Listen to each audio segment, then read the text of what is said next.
بسم اللہ الرحمن الرحیم۔ السلام علیکم دوستو، اردو آڈیو بکس چینل میں آپ سب کو خوش آمدید کہتے ہیں۔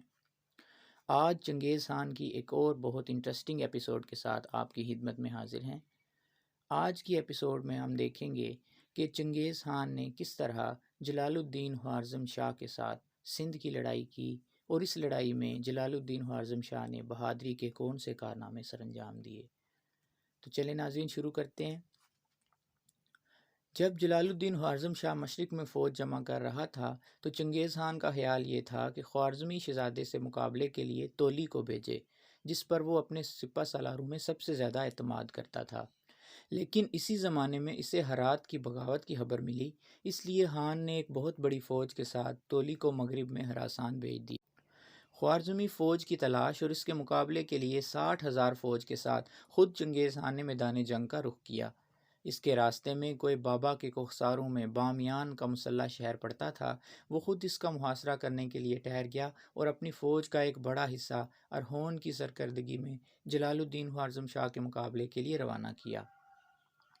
کچھ عرصہ بعد قاصد چنگیز خان کے پاس بامیان کی اس خبر کے ساتھ پہنچے کہ جلال الدین کے ساتھ 60,000 کی فوج ہے اور یہ کہ مغل سپہ سالار سے اس کا مقابلہ ہوا اور مغل سپہ سالار نے خوارزمیوں کی اس کوشش کو کامیاب نہ ہونے دیا کہ وہ چھپ کر اس پر حملہ کر سکیں۔ ہر اول دستے کے پیش قدمی کرنے والے سپاہی خوفناک خوارزمی شہزادے کی نقل و حرکت کی نگرانی کر رہے ہیں۔ یہاں یہ ہوا کہ اس نازک موقع پر ایک افغان فوج جلال الدین خوارزم شاہ کے ساتھ آ ملی، جس سے اس کی قوت میں اضافہ ہو گیا۔ کچھ دنوں بعد یہ خبر ملی کہ ترکوں اور افغانوں نے مغل ارہون کو شکست دے کر اس کے سپاہیوں کو پہاڑوں میں دھکیل دیا ہے۔ چنگیز خان نے دوبارہ سے بڑے غیظ و غضب کے ساتھ بامیان کے شہر پر حملہ کیا جو اس کے راستے میں رکاوٹ تھا۔ مقصورین نے اس سارے علاقے کو پہلے ہی ویران کر دیا تھا، یہاں تک کہ بڑے بڑے پتھر تک بہت دور ہٹا دیے گئے تھے تاکہ مغل انہیں اپنی منجنیقوں میں استعمال نہ کر پائیں۔ وہ ساز و سامان جس کے ساتھ مغل اب تک عام طور پر لڑتے آئے تھے ان کے ساتھ نہ تھا، اور فصیلوں کے مقابلے میں انہوں نے جو لکڑی کے برج کھڑے کیے تھے ان پر قلعہ سے روغن نفت میں ڈوبے ہوئے آتش گیر تیروں کی بوچھاڑ ہوتی تھی، یہاں تک کہ مغلوں نے مویشیوں کو کاٹ کر ان کی بھیگی ہوئی کھالوں کو ان لکڑوں کے برجوں پر آگ سے بچانے کے لیے باندھ دیا۔ چنگیز خان نے آخری حملے کا حکم دیا، جس کا مطلب یہ تھا کہ قلعہ فتح ہونے تک حملہ جاری رکھا جائے اور دشمن کو موت کی وادی میں دھکیل دیا جائے۔ اس لمحے اس کا ایک پوتا جو فصیل کے نیچے تک اس کے ساتھ ساتھ آیا تھا وہ مارا گیا۔ بوڑھے مغل نے حکم دیا کہ اس لڑکے کی لاش، جس کو وہ اس کی بہادری اور جرأت کی وجہ سے چاہتا تھا، خیموں میں پہنچا دی جائے۔ اس نے اپنی فوج کو آخری حملے پر اکسایا، اپنا جبہ اتار پھینکا اور خود سپاہیوں کی صفوں میں گھستا ہوا اس دستے کی رہنمائی کے لیے آگے بڑھا جو قلعہ کے اندر گھسنے کی کوشش کر رہا تھا۔ وہاں ایک جگہ قلعہ کی فصیل میں شگاف تھا، یہاں مغلوں کے قدم جم گئے اور بہت جلد بامیان پر ان کا قبضہ ہو گیا۔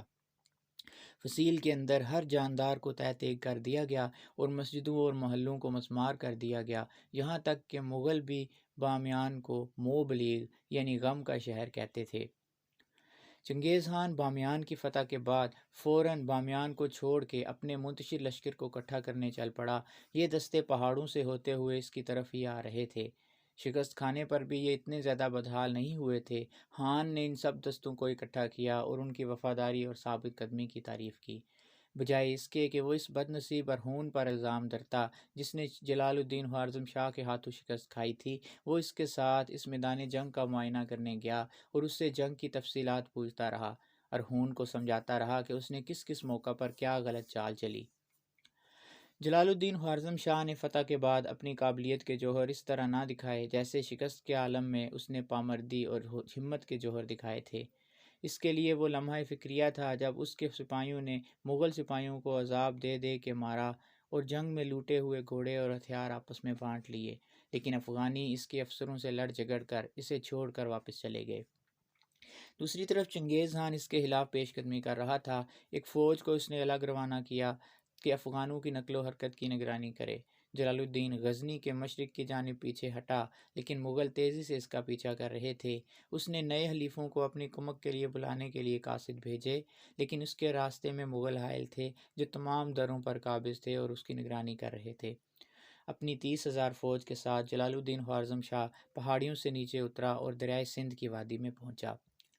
اسے امید تھی کہ اگر وہ دریائے سندھ کو عبور کر گیا تو پھر اسے سلطان دلی کی مدد حاصل ہو جائے گی، لیکن مغل جو غزنی میں اس سے 5 روز کی مسافت پر تھے اب اس سے نصف روز کے فاصلے پر پہنچ چکے تھے۔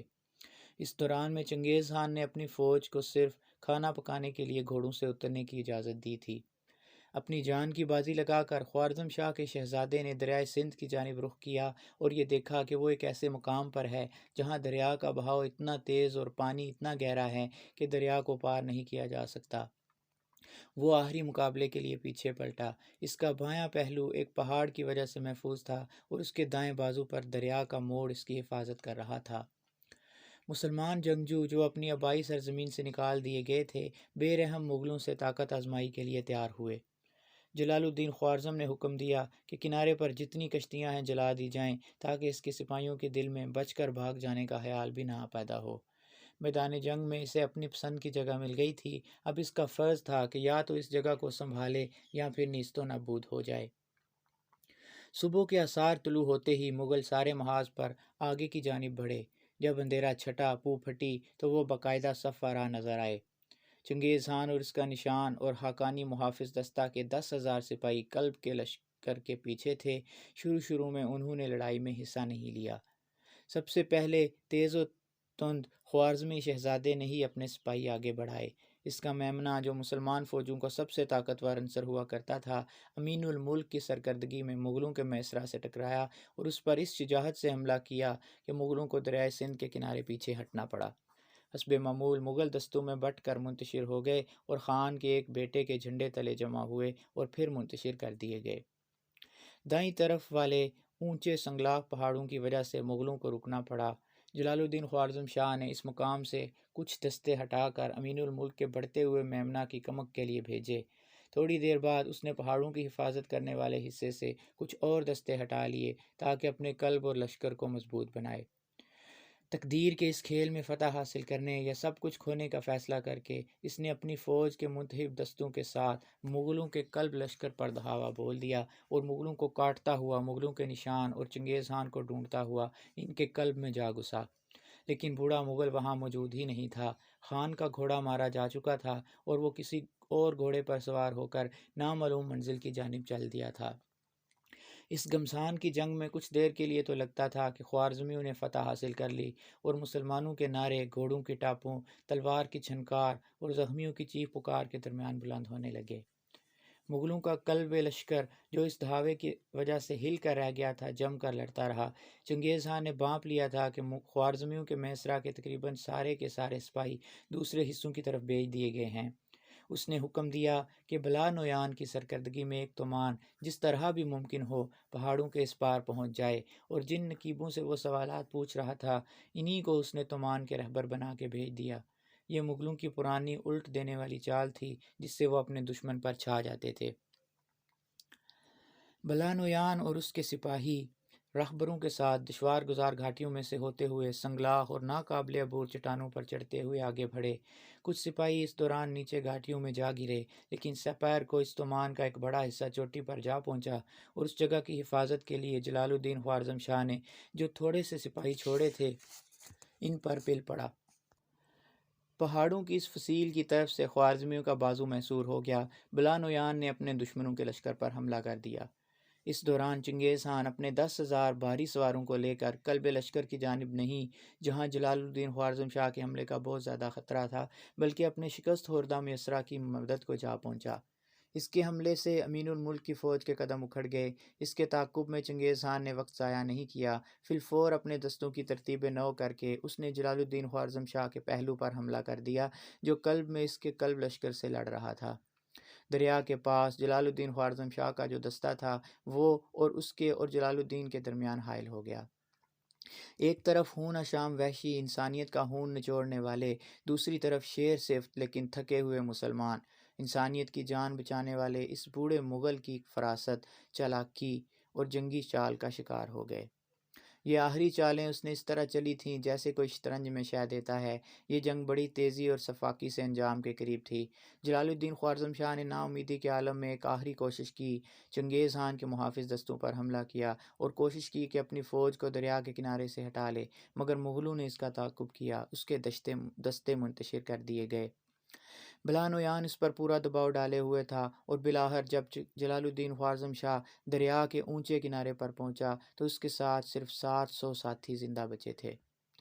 جب جلال الدین خوارزم شاہ کو یہ محسوس ہوا کہ خاتمہ کا وقت قریب آ گیا تو جلال الدین خوارزم ایک تازہ دم گھوڑے پر سوار ہوا، اپنی ذرہ اتار پھینکی اور اپنی تلوار، ایک کمان اور ترکش بھر تیر لے کر اونچی چٹان سے دریا کے تیز دھار میں اپنے گھوڑے پر سوار ہو کر کود پڑا اور دوسرے کنارے پر پہنچنے کی کوشش کرنے لگا جو کافی دور واقع تھا۔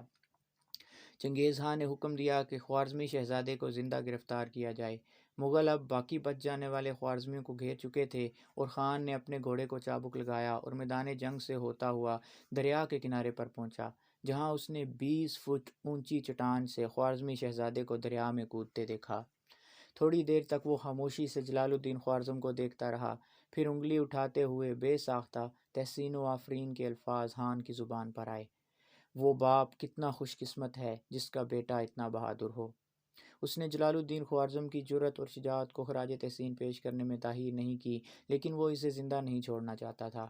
کچھ مغلوں نے خواہش ظاہر کی کہ اس کے تعاقب میں دریا کو تیر کر پار کریں، لیکن چنگیز خان نے اس کی اجازت نہ دی۔ اس نے جلال الدین خوارزم کو تیز دھارے اور دریا کے تموج کے باوجود دریا کے دوسرے کنارے پر پہنچتے ہوئے دیکھا۔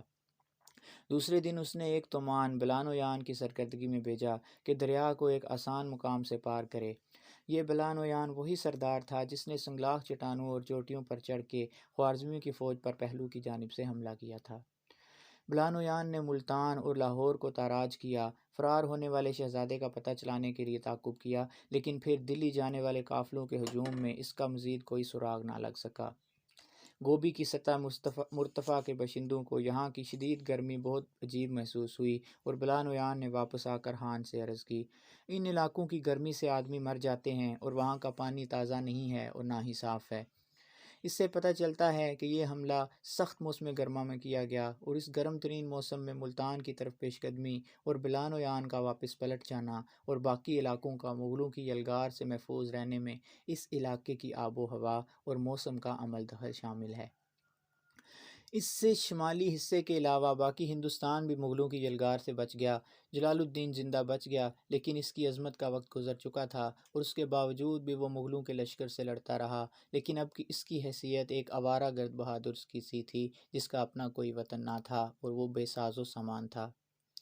دریائے سندھ کے کنارے لڑی جانے والی لڑائی آخری جنگ تھی جس میں خوارزمیوں کی عسکری طاقت نے مغلوں کا ڈٹ کر مقابلہ کیا۔ تبت سے بحیرہ حضرج تک مزاحمت ختم ہو چکی تھی اور اس مملکت کی باقی ماندہ آبادی فاتحین کی غلام بن چکی تھی۔ ناظرین، یہ پارٹ یہاں پہ ختم کرتے ہیں۔ اگلے حصے کے ساتھ جلد آپ کی خدمت میں حاضر ہوں گے۔ تب تک کے لیے اجازت دیجیے۔ اللہ حافظ۔